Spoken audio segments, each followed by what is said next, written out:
Hi Lucas from Kiron Open Higher Education.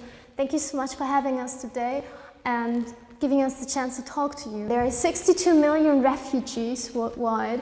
One person out of 120 people is forced to leave their home. How did you start Kiron and how did you take the first steps towards such an action? In the very first beginning, our founders, Marcus and Vincent, had a personal experience as well as a touch with the higher education system. They knew refugees personally and got in contact with their journey, their problems, their issues, and on the other hand had a great interest in how to evolve higher education. So basically one led to the other, and they figured out that there's a group of people who could very much need a lot of help with the access to higher education. And that's how the idea was born. You already have about 2,000 students and offer 5 tracks in 4 fields: cultural science, computer science, engineering and economics. How does this work and what is your academic model? So our academic model is something we developed over the last 1.5 years. The basic structure consists of 1 to 2 years online studying on our platform, which is called Kiron Campus, where you can access all those MOOCs, take all your courses in the pace your environment allows you to, and then you apply for a transfer to a partner university to earn your actual academic degree. Okay, and how many partner universities do you have so far? As of today, it's 27. At the moment, we're active in 4 focus countries. We're really focusing on Germany, France, Turkey and Jordan. We're in talks with a lot of universities there to kind of like get them on board for the program.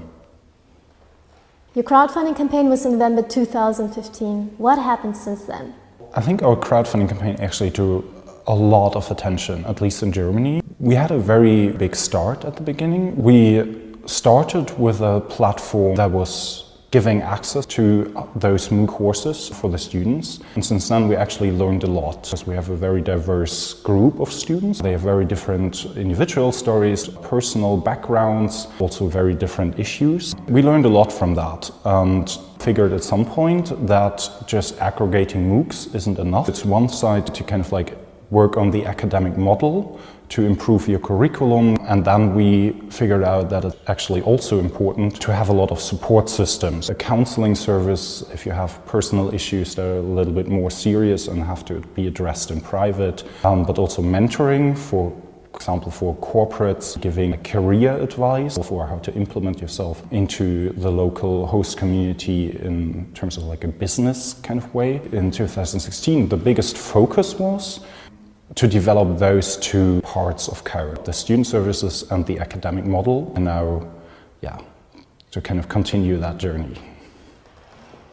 What are buddies? Buddies are actually kind of a cool thing, to be honest, because it's the opportunity for pretty much everyone living close to our students, ideally, to get in touch with our students. We're looking for people who are local learners, like the local university, close to where the students live, to get them in contact, to integrate, to get a feeling on how the, for example, German higher education world works, but also to kind of like make a personal bonding and just hang out, go to the cinema or something like that. What are your plans for the future? And if you're looking for helping hands, who and what would it be? The last year, we really had to work on a lot of foundation, but I think this year and for the near future, it's really on looking at what we built so far, to really go into the majority of our students and basically have a look at them, how we can best help them to succeed in their studies.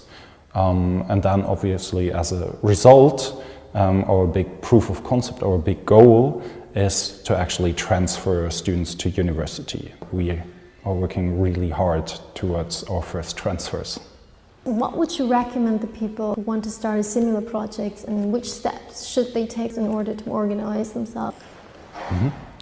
Well, I think the big lesson I learned personally at Kiron is not losing the courage to start a project like that. Because especially in complex systems like this one, lots of individual stories, lots of individual backgrounds, lots of cultural differences, lots of legal obstacles, not to get disencouraged by the complexity of that, but just like kind of jump into it and really try to find a solution, because there are solutions. Maybe sometimes it takes some time until you're at that point to really solve a problem or an obstacle.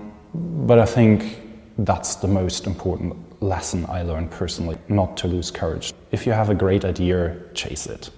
Thank you so much for having us and introducing us to your project. Thank you.